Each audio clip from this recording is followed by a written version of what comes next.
سلام بچه ها، چطورید؟ خوبید؟ امیدوارم که حالتون خوب باشه، سر حال باشید و کیفتون کوک باشه. من الان که میبینید کمتر از یک هفته است، یعنی نه، آره 6 روزه از مسافرت برگشتم و هنوز چیز نشدم، هنوز به حالت نرمال برنگشتم. مثلا از نظر غذایی اونجا خیلی حال کردم، بعد دیگه فست نبودم، خیلی شیرینی خوردم، تو شیرینی خیلی چرت هم خوردم که مثلا بعدش گفتم که چقدر چرت بود، کاش من شیرینی رو نمیخوردم.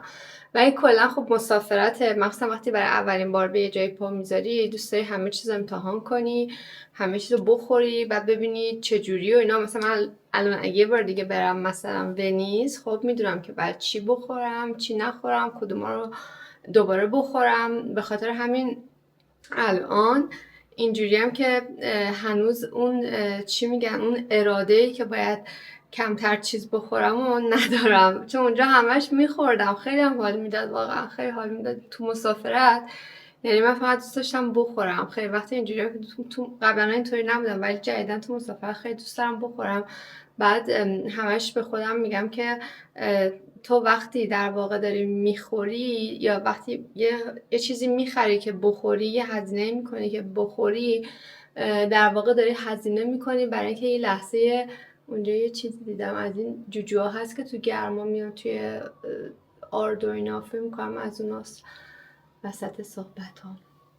خب وقتی که تو یه هزینه میکنی برای اینکه یه چیزی بخوری، در واقع داری هزینه میکنی برای اینکه یه لحظه موندگار توی ذهنت، توی زندگیت بسازی، توی اون سفر بسازی. خب حالا فارغ از این شکمی که میاد، ولی اون لحظه رو ساختن، اون حال رو ساختن، خودش زندگیه، خودش حال میده. خب ولی خب بعدش بعد دوباره برگردی به همون روتین قبلی زندگی، دوباره مثل اینه که ریکاوری کنی و دوباره خودتو درست کنی تا سفر بعدی که دوباره گند بزنی تو همه روتینات. و من همیشه به خودم، همیشه که نه، قبلا اصلا اینجوری نبودم، به خودم میگم خب زندگی همینه دیگه، زندگی اینجوری نیست که ما هر روز بخوایم سخت گیری کنیم که چی بخوریم چی نخوریم. گاهی مواقع باید فقط حال کنیم توی زندگیمون، مثل همین مسافرت ها. بعد به خاطر همین من این تایم مسافرت برام تایمیه که میگم که اصلا حال کن، به هیچی فکر نکن که مثلا الان اینو بخوری چقدر قند داره، اون چقدر چربی داره، چقدر پیتزا خوردم. فقط حال کن، همین. بله دیگه. بعد الان امروز فکر می‌کنم خیلیاتون دیده باشید، یه غذایی، یه مدل لازانیاست که توی اینستاگرام یا توی توییتر دیدم نیست، که با کدو درست میشه. به جای اینکه پاستا بذارم کدو باید بذارم. بعد دیگه گفتم که اینو درستش کنم. این مواد گوشت چرخ کردهش اینا رو همه رو قبلا دیروز درست کردم. آره دیروز درست کردم، کدوها رو هم خورد کردم. بعد گفتم اول گریلش کنم. وقتی که گریل کردم اون موقع بچینم کف ظرف و مثل خود لازانیا، ولی مثلا دیگه سس بشامل اینا نداره، ولی پنیر داره. ولی مثلا گفتم هی سالمتر و سالمتر. حالا میخوام درستش کنم، اگه بتونم بعدش برم یه پیاده روی، البته با دوچرخه میخوام برم دوچرخه سواری. بچه‌ها بذار اینو بیارم پایین که اینو نشونتون بدم. با این دستگاه هم میخوام این کدوها رو گریل کنم. کفش رو یکم روغن میزنم. بذارید من اینو بذارم توی برق.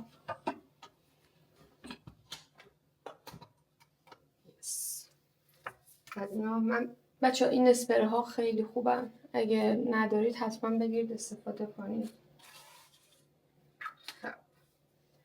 بعد این باید درجهش الان هیچ بود. مثلا من میذارمش روی 6 فعلا، یا روی مکس میذارمش. این دستم چپ شد. یا روی مکس میذارمش و بعد کدو رو میذارم. بذارم اول یکم داغ شه، بعد کدو رو میذارم. بچه من این برسته رو آوردم که اینو روغنش رو پخش کنم اینجوری.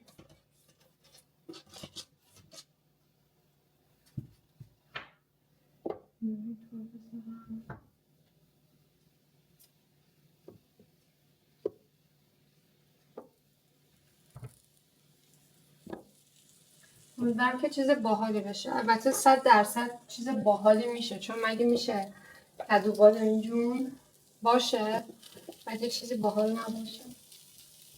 امکان نداره. قبول دارید؟ بچه ولی من اینا رو نمیخوام زیاد بذارم، خب در حد بذار یکم روش نمک هم بپاشم. نمک این نمک سبزیجات با همه. خب دیگرش رو بذاریم. بعد گفتم توی این ظرف ها بذارم. ببینید این ظرف ها 2 تا ظرف 2 تا ظرف بذارم. پنیرم میخوام پنیر موتزارلا استفاده کنم.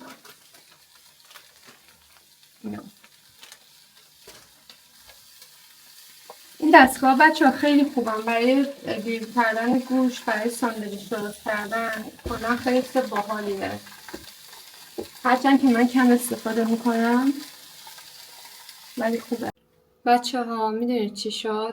من داشتم کدو رو گریل میکردم که یهو دوربینم گفت که مموریت پره و دیگه فیلم قطع شد. به خاطر همین من مجبور شدم که برم مموری رو خالی کنم توی تبلتم. بعد دوباره اینا رو گریل کردم و الان نشونتون میدم که چیکار کردم که ببینید از دست ندید. این دستگاه رو من تا کارم تموم شد هنوز گرمه خیلی. تا کارم تموم شد با یکم اسپری کردم و با دستمال خشک تمیزش کردم. البته با دستمال مرطوب هم میتونید تمیزش کنید. خیلی دستگاه خوبی بچه‌ها و اینا رو ببینید کدو رو بدون واقعا کمترین روغن چقدر قشنگ سرخ شدن. بعد اینو میتونید این دستگاه رو اگه داشته باشید میتونید مرغ گریل کنید، سبزیجات گریل کنید، ساندویچ درست کنید، ساندویچتون رو بذارید توش هم گریل بشه هم گرم بشه و خیلی به درد میخوره این. حالا من تمیزش کردم میذارمش سر جاش و بعد نشونتون میدم میخوام چیکار کنم. هم توی یه دونه ظرف هم میشه درست کنم ولی من دیگه توی 2 تا گذاشتم. حالا اونقدر مهم نیست. بعد یکم روغن زیتون زدم کفه شد میبینید. بعد اینا رو میچینم ولی به نظرم بچه‌ها چیز خوبی میشه ها. خب اینا رو زده پنیر یا نه پنیر نزنم، اول سس بزنم بعد پنیر. آره ولی بچه‌ها اگه کدوم بیشتر بود باحال‌تر بود. اومدم 4 تا کدو بردارم ولی اونقدر میترسم توی یخچال خراب بشه و همیشه خیلی وقتا چیزا خراب میشه دیگه این کار نکردم. ولی اگه بود بهتر بود. اینو بچه‌ها دیروز درست کردم. اینم موادش گوشت چرخ کرده است، فلفل دلمه‌ای و پیازه. بعد نگاه کردم دیدم هم قارچ توی یخچال دارم هم توی فریزر ولی دیگه یادم نبود.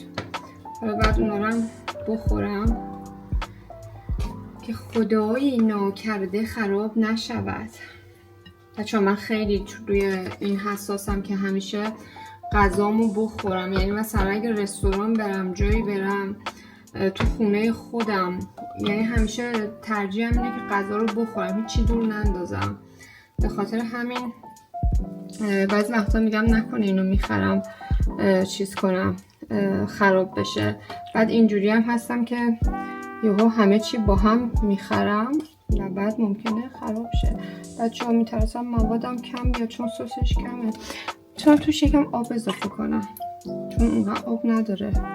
نه در حال خوب میشه دیگه نمیدونم. بعد که نمیشه چون در هر صورت آب داشته باشه خوبه. این آبش خیلی کمه. امیدوارم برای 2 تاشون چیز باشه به اندازه باشه.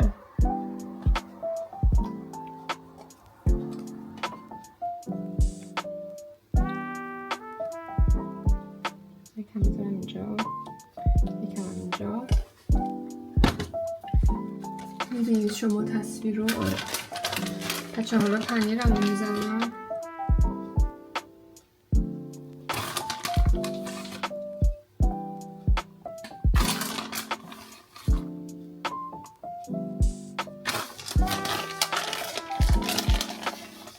حالا فکر کنید بچه اینا رو من تنها باید بخورم. من تو 2 تاشو که نمیخورم. یکیشو امروز میخورم یکیشو احتمالا برای فردا یا پس فردا میذارم میخورم. ولی خب اگه آدم یکی پیشش باشه که بخوره بهتره. و اینکه هیچ کس نباشد. این اینجوری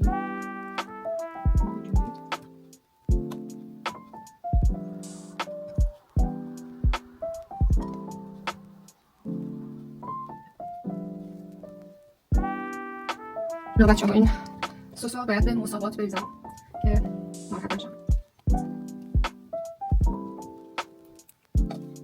خب اینم این بار درست میکنم، بعد آدم بیشتر دستش میاد، بیشتر میگه بعد چقدر درست کنم مثل لازانیا. الان چیزش خوب بود بچه، کدوش همون ستایی که درست کرده بودم خوب بود، فقط موادم برای 2 تا بشقاب خوب اندازه نیست نظرم، اگه بیشتر بود بهتر بود، ولی بازم اوکیه، بازم خوبه.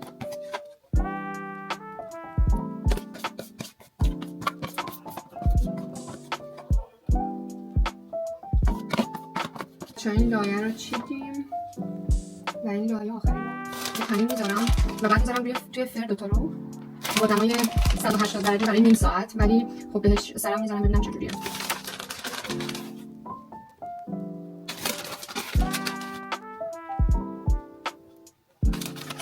بچه من یه نیمچه پنیر رو توی یخچال دارم، اون رو بذارم میذارم. البته این میذارم این خوداره، همون گودا.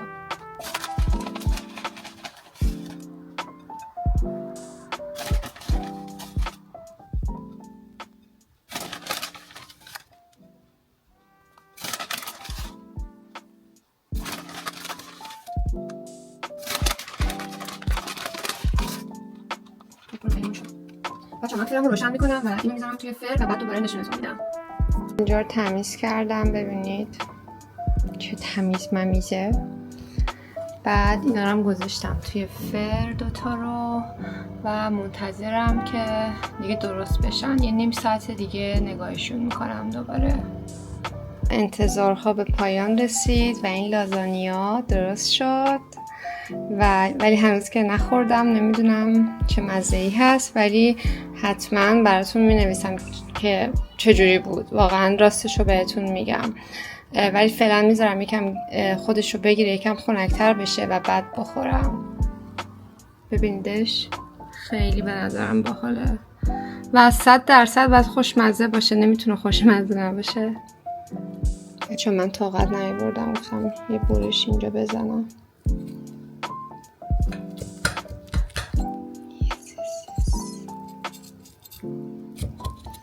چقدر روغن داده، با اینکه من روغن البته کمم نریختم، یعنی به اندازه ریختم.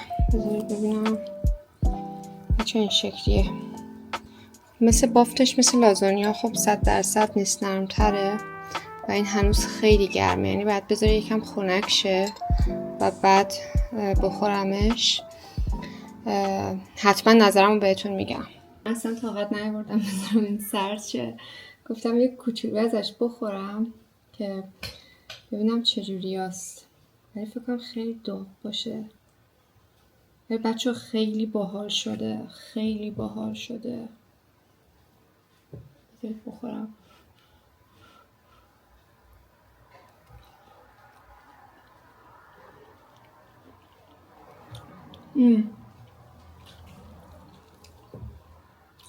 بچه ها عالیه، عالی. یعنی من از این به بعد حتما درست میکنم. بچه ها خیلی خوشمزه است. بچه ها برای 2 تا ظرف واقعا همون 3 تا کدو کافی بود. اگه کدوی مدل اروپایی میگیرید 2 تا هم بسه. گوشت چرخ کرده‌ش هم فکر میکنم 300 گرم بود. گوشت چرخش یکم بیشتر، البته الان که اینجوری شده که خیلی خوبه، یعنی اصلا چیزی کم نداره، عالیه. تازه فکر کنم با بادمجون هم خیلی خوشمزه شه. بچه ها بی‌نظیره، واقعا بی‌نظیره، خیلی خوشمزه است. تازه شاید با نونم بشه خورد.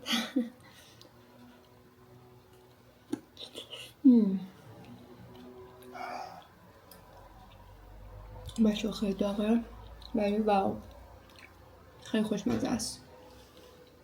من بذارم یکم خنک بشه بعد بخورم. میبوسمتون.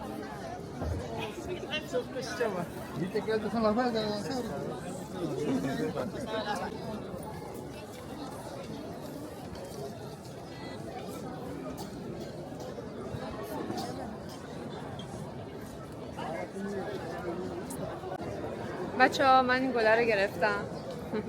خیلی هم خوشگله ولی واقعی نیست. این برای کمک به کارهای لوکالی، رستوران‌های لوکالی که توی بروکسل هست.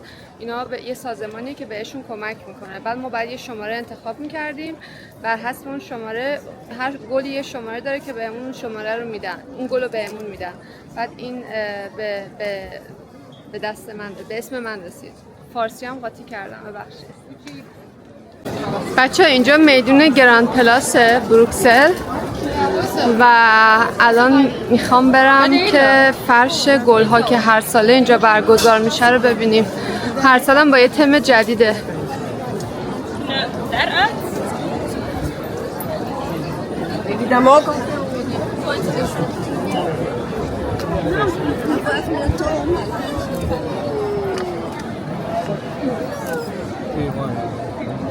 ولی اینو حال میده که آدم از بالا ببینه.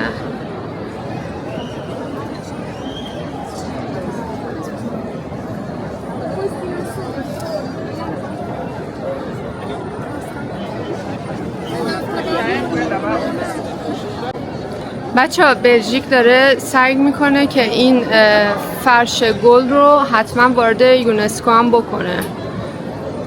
خیلی قشنگه. خیلی بزرگترش کنه.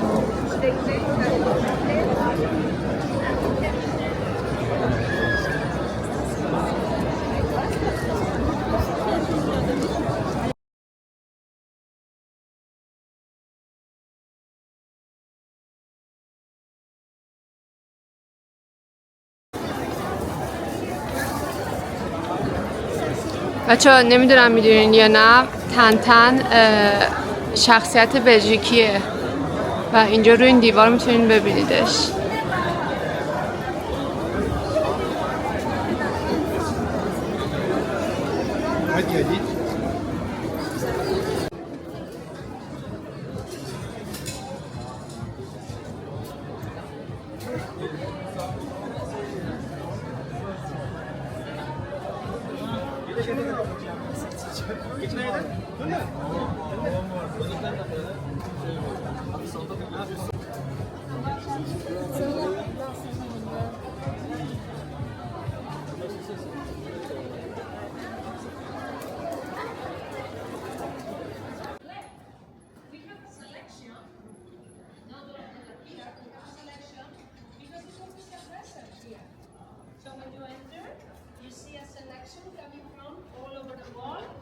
Since the 18th century, because some people believe, it's a new thing and also for tourists to put in a costume or whatever. This is from. بچه‌ها اینجا یه قسمت قدیمی از دروازه شهر بروکسله که مونده. ببینید چه قشنگه. البته از این ساختمونا هست توی بروکسل هنوزم.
بچه این ساختمون رو ببینید، برای پیر مارکولینی هست، یک برند شکلات بروکسلیه که خیلی خیلی خوشمزه و خیلی خیلی پرطرفدار و همچنین خیلی گرونه. بذارید نزدیک نشونتون بدم.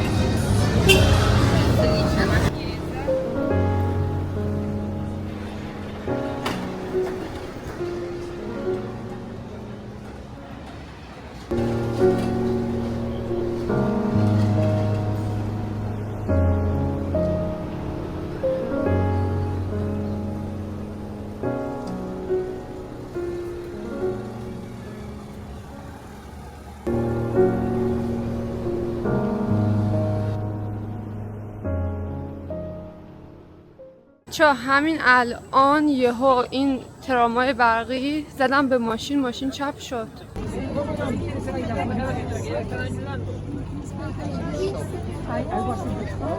Oh, and we heard because I was there. Oh, and you saw it.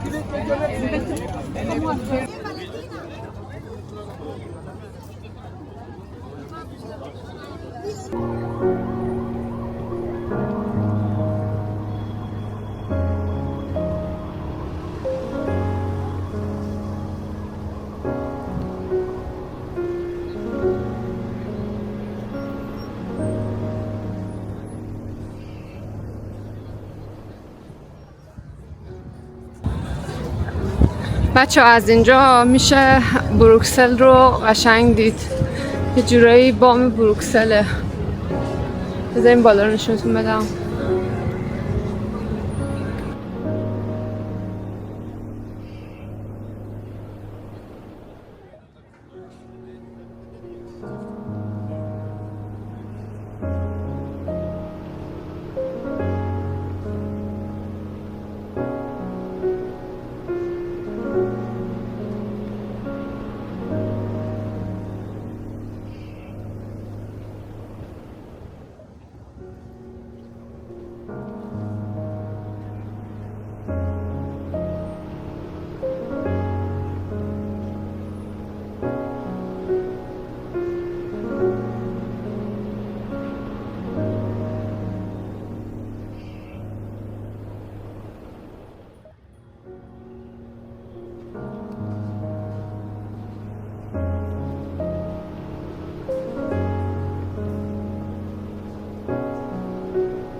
یه که چیزای وینتج میفروشه و دست دوم، هم قسمت لباس داره، هم قسمت برای کودکان داره، هم وسیله خونه داره. بعد من خیلی از علنگوامو از اینجا گرفتم، یا وسیله و این چیزا.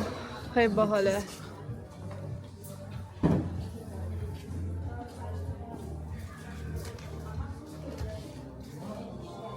ببینید چجوریه.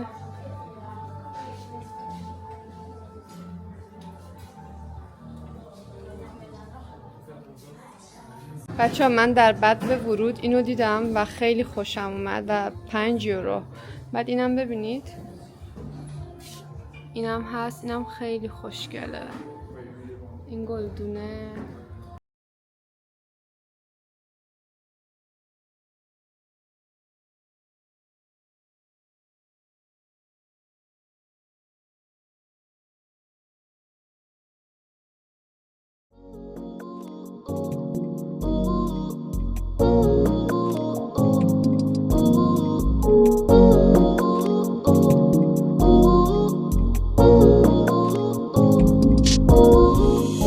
I don't wanna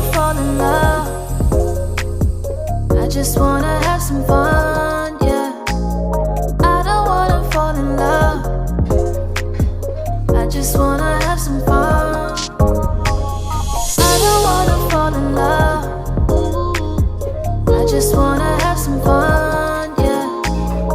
I don't wanna fall in love. I just wanna have some fun.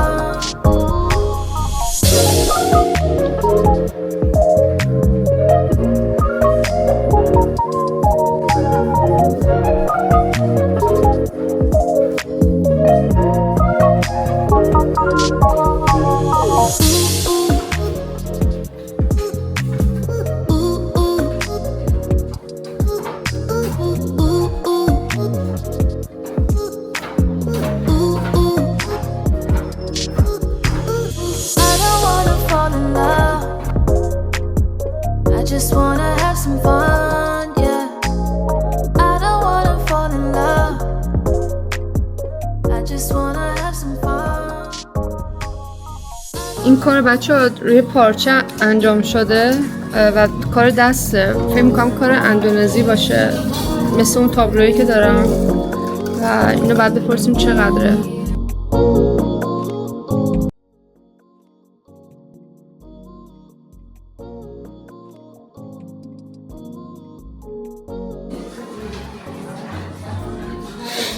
€15 خیلی خوشگله. اگه نمیخوای من برش میدارم. بچه ها این €75 بود نه €15. خاطر همین برش نمیدارم، ولی خیلی چیز قشنگیه. ولی خب گرونه. اگر اول ماه بود میشد برداشت، یا اگه €50 هم بود میشد برداشت.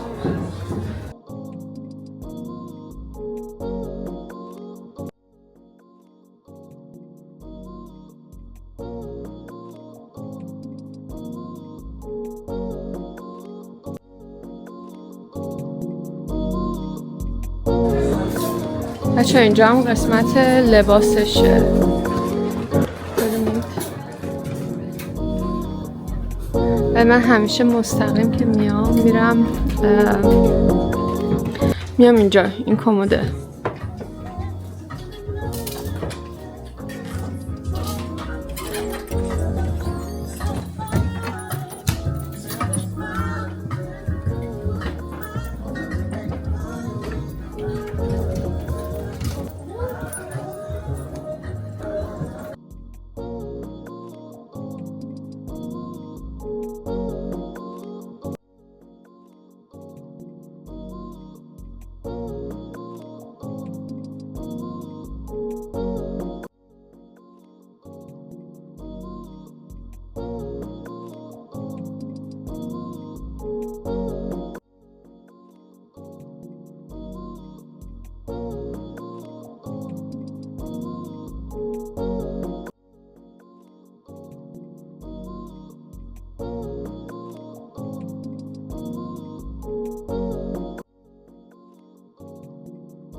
بچه اومدیم سوشی بخوریم. خیلی اتفاقی هم تصمیم گرفتیم که سوشی بخوریم.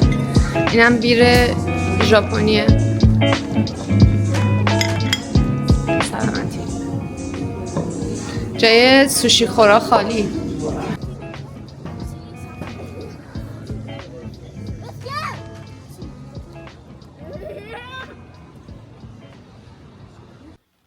بچه ها از دست دومی که نشونتون دادم اون روز اینو خریدم. بذار نشونتون بدم. این خیلی خوشگله. اینو فکر کنم نشونتون دادم اونجا. آره اینو نشونتون دادم. خیلی خوشگله. کلی هم تمیزش کردم ولی اینو نشونتون ندادم احتمالا. اینم دوباره بچه ها یه کار دسته که یه داستانه ولی من نمیدونم روی پارچه است. ببینیدش. اینم کار اندونزیه، مثل این تابلویی که اینجا دارم. میبینید اون کار چاپ باتیکه ولی این نه، این با دست کار شده بچه ها. ببین چه قشنگه. بذارید برم نزدیک. اینو حالا باید یه قاب پیدا کنم براش که قابش کنم.